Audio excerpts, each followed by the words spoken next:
రైతు గుండె తల్లడిల్లుతుందే నా తల్లి లచ్చువమ్మ, ఉడితాడు కా గుండె ఊగుతుందే ఓ తల్లి లచ్చువమ్మ, ఎవరు చేసిన పాపమిదిలే నా తల్లి లచ్చువమ్మ. ప్లీజ్ అందరు కూర్చోవాలి, స్టేజ్ మీద అందరు దయచేసి కూర్చోవాలి, ప్లీజ్ కూర్చోవాలి, పక్క జరగండి, కింది దిగండి,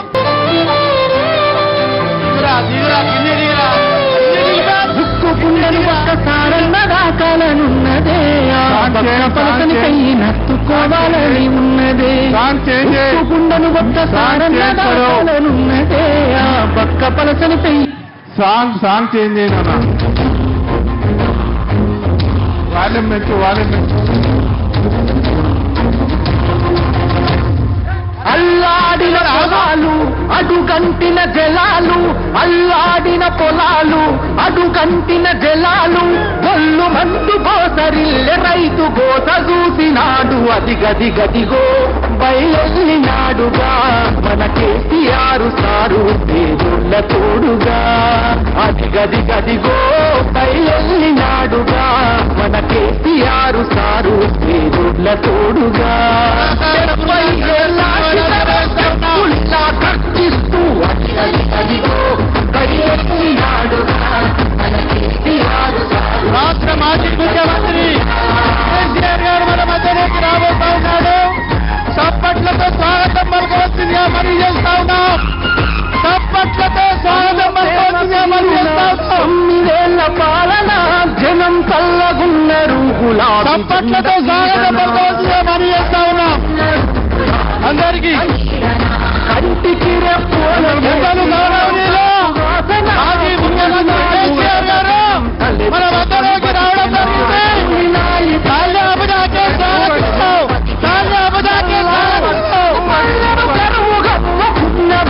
అరువెక్కిన గుండెతోని బయలులో కేసీఆర్. రాష్ట్ర మాజీ ముఖ్యమంత్రి కేసీఆర్ గారికి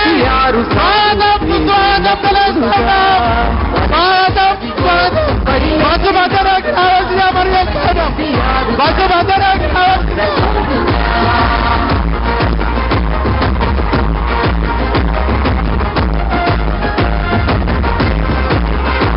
పెద్దలు గౌరవనీయులు మాజీ ముఖ్యమంత్రి కేసీఆర్ గారికి పటాన్చెరు నియోజకవర్గం తరఫున స్వాగతం. విముక్తి కొరకు పెద్దలు నెత్తినోడు చప్పట్లతో స్వాగతం పలకవలసిందిగా మరి చేస్తున్నాం. మాజీ ముఖ్యమంత్రి కేసీఆర్ గారు తెగించి కొట్లాడినోడు తెల్లు చేస్తానంటే పోరు చెయ్యకుండా. మాజీ ముఖ్యమంత్రి కేసీఆర్ గారు స్వాగతం సుస్వాగతం, స్వాగతం సుస్వాగతం. ముంచేటి ఈ సర్కారుకు సవాలు తిరి సమర శంఖమూదినాడు, అది గది గదిగో కొంచెం లెఫ్ట్ మూవ్ చేయండి. బండి రాలిగా సార్ బండి ఆపేయండి, బండి ఆపేయండి, కొద్దిగా బండి ఆపండి, బండి లెఫ్ట్ తీసుకోండి, సరిపోతుంది. బండి ఆపండి. నమ్ముకున్న జనం కొరకు ఊపిరి ఉన్నంత వరకు వేయడురా వెనుకడుగు గతగణ చరితల నడుగు, వేయడురా వెనుకడుగు గతగణ చరితల నడుగు. ప్రజామేలు గోరుతాడు ప్రశ్నించే గొంతు కతడు, పేదల గొంతుకు తోడై తండై కండెట్టెడు, పేదల గొంతుకు తోడై తండై కండెట్టెడు. ఇంటి పెద్ద తీరు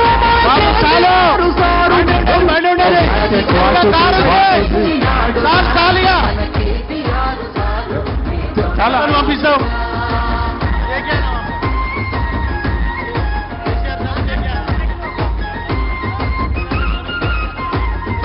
అమ్మ ప్రేమ తీరున 9 ఏళ్ల పాలన జనం చల్లగున్నారు, గులాబీ జెండా నీడన ప్రజలు కంటికి రెప్పోలే మాజీ శాసనసభ్యులు మాజీ ముఖ్యమంత్రి తెలంగాణ రాష్ట్ర మాజీ ముఖ్యమంత్రి కేసీఆర్ గారు మన మధ్యలోకి రావడం జరిగింది. వారికి స్వాగతం సుస్వాగతం తెలియజేస్తా ఉన్నాం. అలాగే మన ఎంపీ అభ్యర్థి వెంకటరామరెడ్డి గారు, వారికి స్వాగతం సుస్వాగతం. మాజీ మంత్రివర్యులు హరీష్ గారికి స్వాగతం సుస్వాగతం తెలియజేస్తా ఉన్నాం. అలాగే ఫారూక్ భాయ్ గారికి ధన్యవాదాలు తెలియజేస్తూ స్వాగతం తెలియజేస్తా ఉన్నాం. ప్లీజ్ వెంకటరామరెడ్డి గారికి ధన్యవాదాలు తెలియజేస్తూ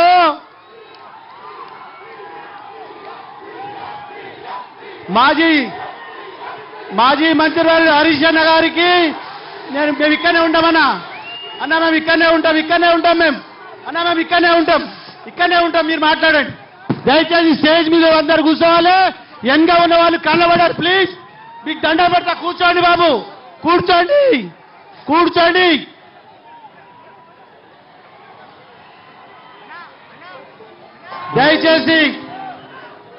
దయచేసి మాజీ మంత్రివర్యులు సునీత లక్ష్మారెడ్డి గారికి స్వాగతం సుస్వాగతం తెలియజేస్తా ఉన్నాం. దయచేసి మాజీ ముఖ్యమంత్రి కల్వకుంట్ల చంద్రశేఖరరావు గారికి స్వాగతం సుస్వాగతం. మన మధ్యలో పటాన్చెరు నియోజక ప్రజల తరఫున పేరున నేను స్వాగతం పలుకుతా ఉన్నా. పెద్దలు గౌరవ పేపర్ ఎవరికి ఇచ్చారు బాబు? కొద్దిగా పేపర్ తీసుకోవాలి. డోర్ తెరిచి కొద్దిగా పేపర్ తీసుకోవాలి. పేపర్కి ఇచ్చే సార్కు పేపర్ ఇవ్వాలి. అది అరే హరీష్ అన్నకి ఇచ్చేయండి. మధు అయినట్టుండగా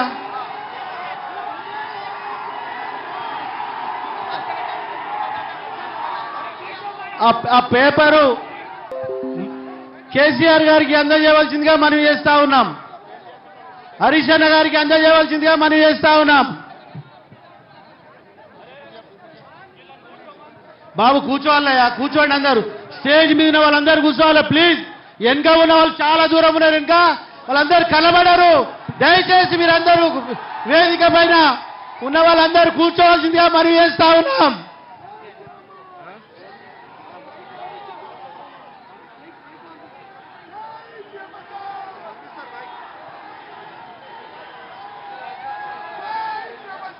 కేసీఆర్ గారికి చప్పట్లతో స్వాగతం పలకవలసిందిగా మనం చేస్తా ఉన్నాం.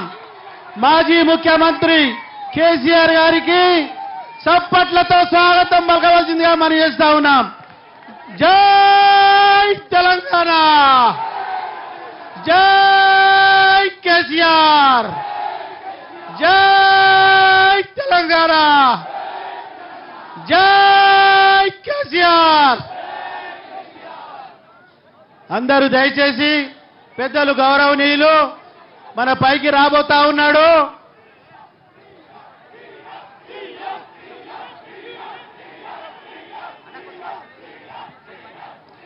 దయచేసి సార్ పెద్ద మనిషి మాట్లాడేటప్పుడు మీరందరూ సైలెంట్ గా ఉండి ఆయన చెప్పిన అంశాలను గమనించి 13వ తారీఖు నాడు వెంకటరామరెడ్డిని పటాన్చెరు నియోజకవర్గం నుంచి భారీ మెజారిటీతో గెలిపేవలసిందిగా మనవి చేస్తా ఉన్న సోదరులారా.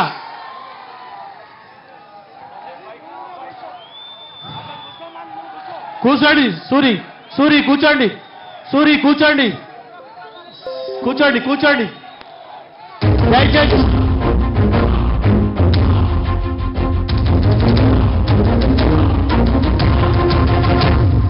అల్లాడిన పొలాలు అడుగంటిన జలాలు, అల్లాడిన పొలాలు అడుగంటిన జలాలు, ఒళ్ళు మంటు గోసరిల్లె రైతు గోస చూసినాడు. అదిగదిగదిగో బయలునాడుగా మన కేసీఆర్ సారు పేదోళ్ళ తోడుగా. అదిగదిగదిగో బయలునాడుగా మన కేసీఆర్ సారు పేదోళ్ళ తోడుగా. 70 ఏళ్ళ శిఖరం పెప్పుల్లా కర్చిస్తూ అదిగదిగదిగో బయలునాడుగా మన కేసీఆర్ సారు పేదోళ్ళ తోడుగా.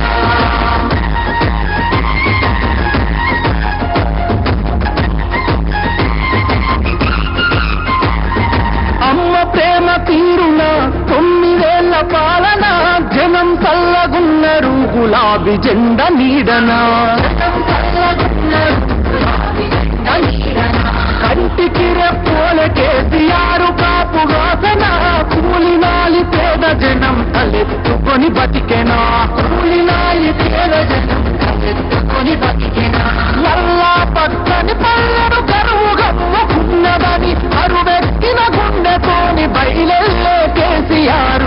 అదిగదిగో బయలెళ్ళినాడుగా మన కేసీఆర్ సారు దేవుళ్ళ తోడుగా అదిగదిగో బయలెళ్ళినాడుగా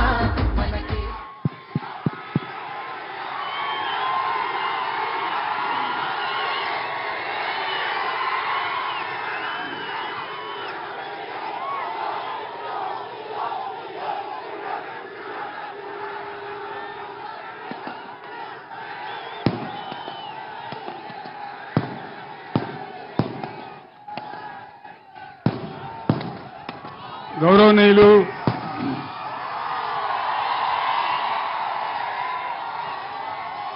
మన మెదక్ పార్లమెంట్ బీఆర్ఎస్ అభ్యర్థి శ్రీ వెంకటరామరెడ్డి గారు, మాజీ మంత్రివర్యులు సిద్దిపేట ఎమ్మెల్యే హరీష్ రావు గారు, మన స్థానిక ఎమ్మెల్యే మీ అందరి ప్రియతమ నాయకుడు మహిపాల్ రెడ్డి గారు, నర్సాపూర్ ఎమ్మెల్యే సునీత మహిపాల్ రెడ్డి గారు, మన సంగారెడ్డి ఎమ్మెల్యే చింతా ప్రభాకర్ గారు, జడ్పీ చైర్మన్ మంజుశ్రీ జైపాల్ రెడ్డి గారు, ఫారూక్ హుస్సేన్ మాజీ ఎమ్మెల్సీ గారు, గౌరవనీయులు సత్యనారాయణ గారు ఎక్స్ఎమ్మెల్యే గారు, ఇంత భారీ సంఖ్యలో రాత్రి పొద్దుపోయినా కూడా హాజరైన మీ అందరికీ కూడా నా నమస్కారం. పార్లమెంటుకు ఎలక్షన్లు జరుగుతూ ఉన్నాయి. మనకు 10 o'clock లిమిట్ ఉంది. దయచేసి నినాదాలు చివరికి చెప్దాం. ఒక పావు గంట టైం దొరకాలా. మీరు కొద్దిగా సైలెన్స్ ఉంటే బెటర్. మీ అందరికీ తెలుసు పార్లమెంటుకి ఎలక్షన్లు జరుగుతూ ఉన్నాయి. ప్రధానమంత్రి నరేంద్ర మోడీ 10 సంవత్సరాల క్రితం గద్దెకెక్కితే ఒక 150 నినాదాలు చెప్పినాడు. 150 నినాదాలలో ఏ ఒక్క నినాదం కూడా నిజం కాలే. మీరందరూ చెప్పాలి, నేను అడుగుతా ఉన్నా. మోడీ గారు చాలా విషయాలు చెప్పినాడు. నేను గెలిస్తే విదేశాలలో ఉన్న నల్ల డబ్బు తెచ్చి ప్రతి ఇంటికి 15 లక్షలు ఇస్తానాడు. వచ్చినాయా 15 లక్షలు? పటాన్ చెరువులకు వచ్చినాయట కదనా? మీరవద్దామా నేనవద్దామా? రాలేదా అన్న? ఎక్కడ కూడా రాలే.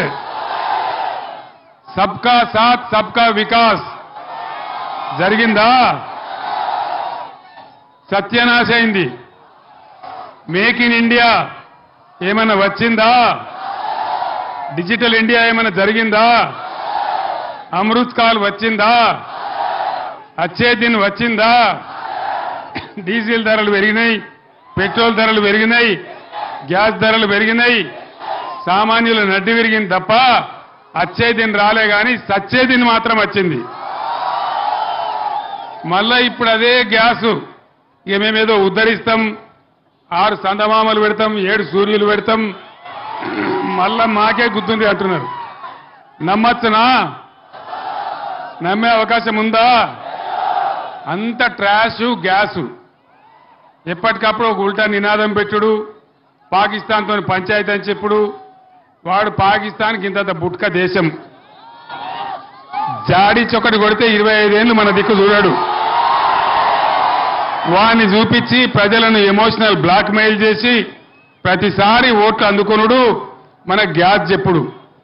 మోడీ ఎజెండాలో, బీజేపీ ఎజెండాలో పేదల కష్టాలుండయి. ఏ కాలం లేదు, మనుకాలం లేదు, మచాన కాలం. పేదల కష్టాలుండయి. ధనికుల యొక్క బాధలు మాత్రం ఉంటాయి. ట్యాక్స్ మాఫీ చేస్తే అంబానీ అదానీలకు, పెద్ద పెద్ద కార్పొరేట్లకు 15 లక్షల కోట్లు మాఫీ చేసినాడు.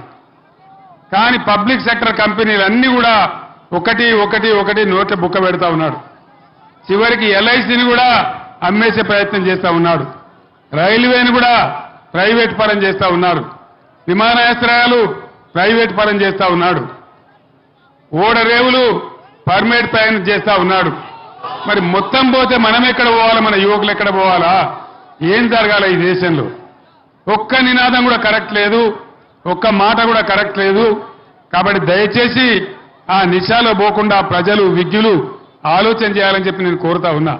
ఊరికే గుడ్డిగా పోయి ఓట్లేస్తే మన పిల్లల భవిష్యత్తు పోతుంది. ఇప్పటికే దేశం పరుగు పోయింది, అంతర్జాతీయంగా చాలా దెబ్బతిన్నాం. ఏం లాభం జరగలే, ఏ ఒక్కరికి కూడా ఏ వర్గానికి లాభం జరగలే. ఒక పేదల గురించి కానీ, ఒక గిరిజనుల గురించి కానీ, ఒక మహిళల గురించి కానీ, ఫ్యాక్టరీలలో పనిచేసే కార్మికుల గురించి కానీ ఏ ఒక్క మంచి చట్టం తేలే. ఒక లేబర్ చట్టం కూడా మంచి చట్టం తేలే. కనీస జీతం పెంచాలని చట్టాలు తేలే. కానీ పెద్దలకు మాత్రం, పెట్టుబడిదారులకు మాత్రం కాపలా కాసే ప్రభుత్వం బీజేపీ ప్రభుత్వం. దయచేసి మీరు ఆలోచించాలని నేను కోరుతా ఉన్నా. ఇక మన స్థానికం, మన పటాన్ చెరువు నియోజకవర్గం. పటాన్ చెరువు నియోజకవర్గం ఏర్పడ్డప్పుడు 2 లక్షల చిల్లర ఓటర్లు ఇక్కడ ఉండేవాళ్ళు. ఇవాళ 4 లక్షలు దాటిపోయినారు. ఏం కారణం? ఏ కారణం వల్ల నిండిపోయినారు? ఏం కారణం అంటే మనం ఉన్నప్పుడు పెట్టినటువంటి బ్రహ్మాండమైన టీఎస్ ఐపాస్ ఇండస్ట్రియల్ పాలసీ కావచ్చు, ఒక నిమిషం కూడా పోకుండా, రెప్పపాటు కూడా పోకుండా ఇచ్చిన కరెంటు కావచ్చు. ఇక్కడ పరిశ్రమలు పెరుగుతా ఉన్నాయి. అందుకోసం దేశం నలుమూలల నుంచి వచ్చి బిడ్డలు ఇక్కడ నార్త్ ఇండియా కావచ్చు, వెస్ట్ ఇండియా కావచ్చు, ఈస్ట్ ఇండియా కావచ్చు, సౌత్ ఇండియా కావచ్చు, ఇక్కడ వచ్చి వాళ్ళ పొట్ట గడుపుకుంటా ఉన్నారు. బ్రహ్మాండమైన హబ్గా తయారైంది మన పటాన్ చెరువు. ఆ రకంగా ఉద్యోగ ఉపాధి అవకాశాలు ఇక్కడ పెరిగినాయి కాబట్టి ఇతరులు కూడా వచ్చి మన దగ్గర బతుకుతా ఉన్నారు. మనకు కూడా అవకాశాలు దొరుకుతా ఉన్నాయి, మనం కూడా బతుకుతా ఉన్నాం. మొన్న నేను వచ్చినప్పుడు మైపాల్ రెడ్డి గారిని అడిగిన, అంత హైదరాబాద్ అంతా పోయిందంటున్నారు, హైదరాబాదు పోయిందంటున్నారు, పటాన్ చెరువులో రియల్ ఎస్టేట్ ఎట్లుందని నేను అడిగిన. ఈయన కూడా కుప్ప అయిపోయింది సార్, గోవింద అయింది అని చెప్తా ఉన్నారు. ఎందుకు, ఏం కారణం? పటాన్ చెరువులో కావచ్చు, మన కొల్లూరులో కావచ్చు, హైదరాబాద్లో కావచ్చు, మొత్తం సిటీలో కావచ్చు, ఈ ముఖ్యమంత్రి వచ్చిన కాడ నుంచి ఒక్క పర్మిషన్ కూడా ఇస్తలేడు. ఆయనకు స్క్వేర్ ఫీట్కు 75 రూపాయలు ఇవ్వన్నట. రియల్ ఎస్టేట్ కడితే స్క్వేర్ ఫీట్కు 75 రూపాయలు ఇవ్వాలి. ఇస్తే ఏమవుతుంది? అది మళ్ళా మన నెత్తినే పడుతుంది, బరువు ప్రజల మీదనే పడుతుంది. ఆయనకు మాత్రం 75 రూపాయలు స్క్వేర్ ఫీట్ కట్టనట. దాంతో రియల్ ఎస్టేట్ మొత్తం కుప్పగూలిపోయినది. ఎంత అద్భుతంగా ఉండే రియల్ ఎస్టేటు. ఒక గజం ధర ఎంత ఉండే పటాన్ చెరువులో? ఇవాళ అడిగేవాడు కూడా ఉన్నారా? రియల్ ఎస్టేట్ డౌన్ అయిందా? ఎవరు దీనికి కారణం? జై కాంగ్రెసేనా? కాంగ్రెసే కారణం కదా. అదేవిధంగా పటాన్ చెరువులో ఒకప్పుడు కలుషిత జలాలుండి ప్రజలకు చాలా అనారోగ్యం వచ్చేది. మిషన్ భగీరథ వచ్చిన తర్వాత బ్రహ్మాండంగా ప్రతి ఇంటికి నల్లా పెట్టి పరిశుభ్రమైన జలాలు అందించింది బీఆర్ఎస్ ప్రభుత్వం. మీ అందరికీ కూడా ఆ విషయం తెలుసు. మళ్ళా ఈరోజు నీళ్లు తక్కువైతా ఉన్నాయి, ఇబ్బందులు పెట్టే పరిస్థితి చేస్తా ఉన్నారు. మీరందరూ చూసినారు, మీ కళ్ళ ముందరనే ఉంది. పక్కనే కొల్లూరులో ఇండియాలోనే ఎక్కడ లేని విధంగా బ్రహ్మాండంగా 16,500 ఇండ్లు, డబుల్ బెడ్రూమ్ ఇండ్లు కట్టి పేదలకు ఇచ్చిన విషయం మీకు తెలుసు. అయింది కదా కొల్లూరులో, మీ పక్కనే జరిగింది. ఇవాళ వీళ్ళు అవన్నీ కూడా ఏం కాలేదని అబద్ధాలు చెప్పి ఎంతసేపు కేసీఆర్ను బదనాం చేయాలని అన్ని రకాల ప్రయత్నాలు చేస్తా ఉన్నారు. ఎలక్షన్లలో అరచేతిలో వైకుంఠం చూపించి 6 ప్రధాన గ్యారంటీలు, 420 హామీలు ఇచ్చినారు. ఒక్కటన్నా నెరవేరిందా? ఒక్క ఫ్రీ బస్సు మాత్రం చేసినారు ఆడవాళ్లకు. దాంతో వాళ్ళు జుట్లు ముడేసుకొని కొట్టుకుంటా ఉన్నారు. ఆడవాళ్ళేమో తండ్రిక సస్తున్నారు, ఆటో రిక్షా కార్మికులేమో ఆత్మహత్య చేసుకుంటా ఉన్నారు. వాళ్ళ బాధలు బతుకులు చెప్పలేకుండా అయిపోయినాయి. ఈ విధంగా అది ఒక్కటి తప్ప ఏ ఒక్కటి కూడా చేయలే. ప్రతి మహిళకు 2,500 రూపాయలు వచ్చినాయా? రాలేదా? మీలో కొందరు రైతులు కూడా ఉండవచ్చు, రైతు బంధు వచ్చిందా? అది కూడా రాలే. వ్యవసాయ కూలీలకు 1200 రూపాయలు వచ్చినాయా? 2 లక్షల రుణమాఫీ అయ్యిందా? కాలేదా? మహిళలకు 2500 వచ్చినాయా? పెన్షన్ 2000 పోయి 4000 అయిందా? 4000 కాలే గాని పాత 2000నే ఒక నెలది కోట కోసినారు. జనవరి నెల ఎగబెట్టినారు. ఏమయ్యా ముఖ్యమంత్రి ఏం సంగతి అంటే కనపడ్డ దేవుని మీదల్లా ఒట్టిగా, దేవుడు ఎదురవుడే కష్టమిగా, దేవుళ్ళ మీద ఒట్లు, కేసీఆర్ మీద తిట్లు. ఇవన్నీ ఎందుకు చేయవు? నువ్వు జూటా హామీలు చెప్పినావంటే కేసీఆర్ ని గుడ్లు వీక్తా, గోటీలు ఆడుకుంటా, కేసీఆర్ ని పేగులు తీసి మెడలేసుకుంటా, ఆఖరికి నీ ముడ్డి మీద షెడ్డి కూడా గుంజుకుంటా అంటాడు ఆయన. షెడ్డి ఏం చేసుకుంటాడో నాకు అర్థం కాలేదు. అంతే కదా? ఈ విధంగా రైతులను మోసగించి విద్యార్థుల ఫీజు రియంబర్స్మెంట్ స్కీమ్ అది పెట్టాలి. 5 నెలల నుంచి రూపాయి కూడా ఇస్తలేదు. సోషల్ వెల్ఫేర్ హాస్టళ్లలో కలుషిత ఆహారం తిని విద్యార్థులు హాస్పిటల్ పాలవుతా ఉన్నారు. దాన్ని పట్టించుకునే గతి లేదు. మనం ఆనాడు పేద పిల్లలు చదువుకోవాలని, విదేశాలకు పోవాలని, పెద్ద చదువులు వాళ్ళకి రావాలని అంబేద్కర్ పేరు మీద, జ్యోతిరావు పూలే పేరు మీద 20 లక్షల స్కాలర్షిప్ ఇచ్చినాం. 5 నెలల నుంచి దాన్ని కూడా బంద్ పెట్టినారు. కేసీఆర్ కిట్ బంద్ అయినది. హరీష్ రావు ఆరోగ్య మంత్రి ఉన్నప్పుడు న్యూట్రిషన్ కిట్ తెచ్చినాడు, దాన్ని కూడా బంద్ పెట్టినారు. అన్ని బందే, ప్రతిది కూడా బందే. చివరికి ఇంకో మాట చెప్పినారు, మనం ఆ రోజు పేద పిల్లల లగ్గాల కోసం 1 లక్ష రూపాయలు ఇచ్చి వాళ్ళని ఆదుకున్నాం. పేదలకు ఆరోగ్యం ఖరాబ్ అయితే సీఎంఆర్ఎఫ్ ఇచ్చి ఆదుకున్నాం. వీళ్ళేం చెప్పినారు ఎలక్షన్లలో, 6 గ్యారంటీలలో కేసీఆర్ 1 లక్ష రూపాయలు ఇస్తాడు, మేము తులం బంగారం ఇస్తామన్నాడు. తులం బంగారం వచ్చిందా? పటాన్చర్లు వచ్చిందట కదనా? రాలేదా? రాలే. తులం బంగారం కూడా రాలే. సీఎంఆర్ఎఫ్ కూడా బంద్ అయిపోయింది. అప్పుడు మైపాలని తెచ్చి నెలకు 300-400 మందికి పేదల కోసం నాతో శాంక్షన్ తెచ్చి మీకు ఇచ్చేవాడు. ఈరోజు అది కూడా బంద్ అయిపోయింది.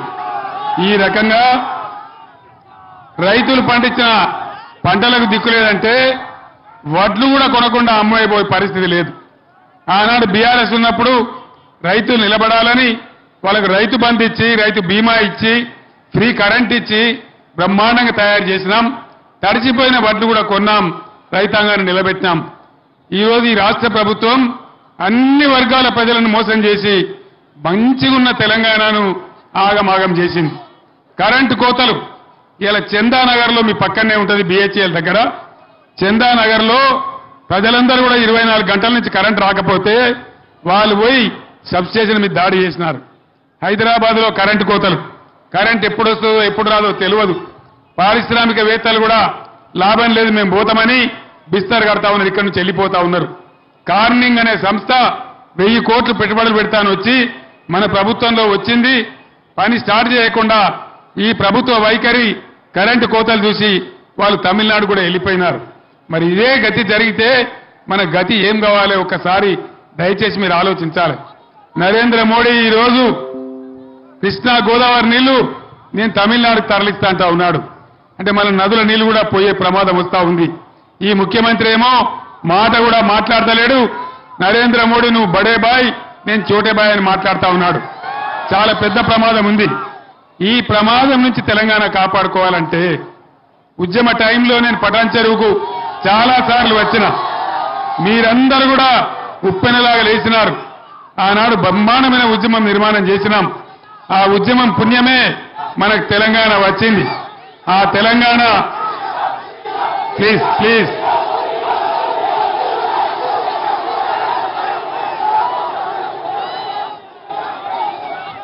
ఆనాడు తెచ్చుకున్న తెలంగాణ నేను నా ప్రాణాల మీద తెచ్చుకొని ఆమరణ దీక్ష పెట్టి చావు నోట్లో తలకాయ పెట్టి తెలంగాణ తెచ్చుకున్నాం. తెచ్చుకున్న తర్వాత కొద్దిగా తెల్లగై ఇప్పుడిప్పుడే బాగుపడుతున్నాం. ఈ టైంలోనే మరి దరిద్రం కాంగ్రెస్ వచ్చి మన నెత్తిన వాలింది. చాలా ఇబ్బందులు జరిగే పరిస్థితి ఉన్నది. నేను ఒక్కటే మాట మీ బిడ్డగా మీకు మనవి చేస్తా ఉన్నా, బాధ్యత గల వ్యక్తిగా ఒకటే మాట చెప్తా ఉన్నా. ఈరోజు గోదావరి కృష్ణా నీళ్లు మనకే దక్కాలన్నా, మళ్ళా మన పరిశ్రమలు మనకే ఉండాలన్నా ఇక్కడ కళ్లద్దాలు తయారు చేసే కంపెనీ నిలబడి ఉండాలన్నా, ఇక్కడ రైల్వే కోచ్ ఫ్యాక్టరీ నిలబడి ఉండాలన్నా, అనేక ఫ్యాక్టరీలు ఇంకా మన పడంచెరుకు రావాలన్నా ఖచ్చితంగా ఇవాళ మెదక్ ఎంపీగా వెంకట్రామరెడ్డి గారు గెలవాలి. బీఆర్ఎస్ డజన్ పైబడి స్థానాలు బీఆర్ఎస్ గెలిస్తేనే పార్లమెంట్ లో మనం కీలక పాత్ర పోషించే అవసరం వస్తుంది. ఆ విధంగానైనా రాష్ట్రాన్ని కాపాడుకోవచ్చు. కాబట్టి దయచేసి మీరందరూ కూడా పనిచేయాలని కోరుతా ఉన్నా. నా ప్రాణం ఉన్నంత వరకు, దేవుడు ఇచ్చినటువంటి ప్రాణం ఉన్నంత వరకు తెలంగాణ కోసం నా ప్రాణమైన బలిపెడత గాని అన్యాయం మాత్రం జరగనివ్వను. మీరే నాకు అండదండ, మీరే నాకు ఇన్స్పిరేషన్, మీరే నాకు ఊపిరి. నేను ఒక్క మాట, నేను పెద్దవారిని చిన్న మాట మాట్లాడను. కానీ ఇక్కడ ఉండే పోలీసులకు నేను చెప్తా ఉన్నా, మీరు చాలా అతిగా ప్రవర్తిస్తా ఉన్నారు. పటాన్చెరు ప్రాంతంలో రేపు వచ్చేది మళ్ళా మా బీఆర్ఎస్ ప్రభుత్వమే.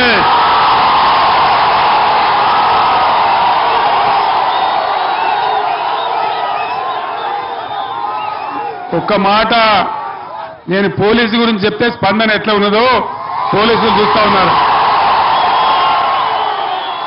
మీరు అతి ప్రవర్తన చేస్తే మట్టుకు మళ్ళా వచ్చేది బీఆర్ఎస్ ప్రభుత్వమే. జాగ్రత్త హెచ్చరిస్తా ఉన్నా.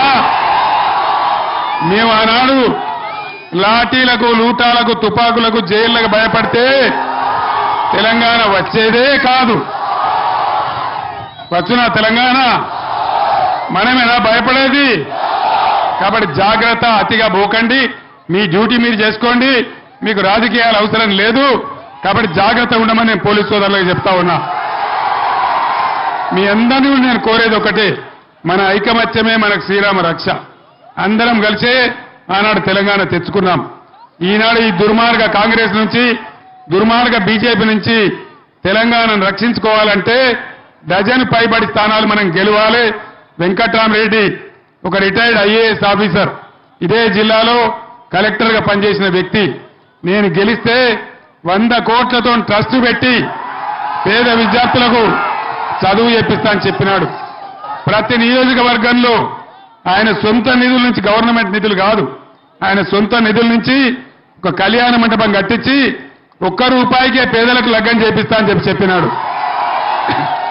ఇట్లా ఎవరు చెప్పలే, ఎంపీ కూడా చెప్పలే, ఎంపీ కాకముందు చెప్పలే. మరి ఈ ఎంపీ గెలిస్తే మీకు ఒక మాజీ ఐఏఎస్ అధికారి, కలెక్టర్గా పనిచేసిన అనుభవం ఉన్న అధికారి మీకు వస్తారు. కాబట్టి ఆయన ఉండేది కూడా వెంకట్రామరెడ్డి ఎక్కడో మీకు దూరంలో ఉండడు, ఈయన్నే కొల్లూరులో ఉంటాడు, మీ పక్కనే కొల్లూరులో ఉంటాడు. అన్నా అంటే నేను ఉన్నాను, మీకు వస్తాడు, మీ పక్కనే ఉంటాడు. కాబట్టి విద్యాధికుడు, చదువుకున్నవాడు, ఆయనకు బాగా ఆస్తిపాస్తులున్నాయి. డబ్బుల కోసం రాలే, పలుకుబడి కోసం కూడా రాలే. ఆయన ఆల్రెడీ ఎమ్మెల్సీ కూడా ఉన్నాడు. ఆయన కొత్తగా ఆశపడి రాలే. వెంకట్రామరెడ్డి నిలబడతా నేను అడగలే, నేనే అడిగినా. ఇది పెద్ద ఏరియా, మెదక్ నియోజకవర్గం, మీలాంటి వ్యక్తి ఉండాలి, చదువుకున్న వ్యక్తి ఉండాలని నేనే అడిగినా, నేనే నిలబెట్టా. కాబట్టి నా మాటను గౌరవించి దయచేసి మీరు వెంకట్రామరెడ్డిని గెలిపించాలని నేను కోరుతా ఉన్నా. మెదక్ पार्लियामेंट हल्के के सारे मुसलमान बुजुर्गों को, भाइयों को, बहनों को मैं सलाम करता हूं और अब तमाम लोगों से अदबन गुजारिश करता हूं, आज इस पार्लियामेंट इंतखाबात में बीआरएस का ताउन कीजिए, बीआरएस के लोगों को जिताइए। ये बात इसीलिए कहता हूं, बीआरएस एक सेक्युलर तहरीक है। 10 साल में हमारे हुकूमत में एक भी दंगा फसाद हमने नहीं होने दिया। पार्लियामेंट जब तेलंगाना का जद्दोजहद चल रहा था, कई बार मैं यहां आया पटानचेरू में, उन दिनों में कह रहा था अल्लाह के घर में देर है लेकिन अंधेर नहीं है। अल्लाह का करम हुआ, तेलंगाना हासिल हुआ। मैं आप लोगों से एक बात कहना चाहता हूं, कांग्रेस मेदक हल्का में 3रे नंबर पे है। यह मुकाबला हमारा बीजेपी के साथ है। कहीं आप गुमराह होके कांग्रेस को डालेंगे तो अननेसेसरली बीजेपी जीत जाएंगे। इसीलिए सोचिए, हर चीज को जानिए, इसके हिसाब से काम लीजिए।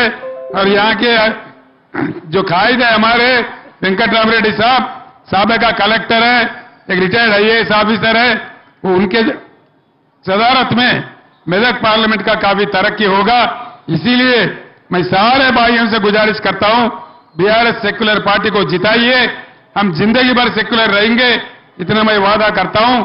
इतना कहते हुए मैं आपसे रुखसत होता हूं।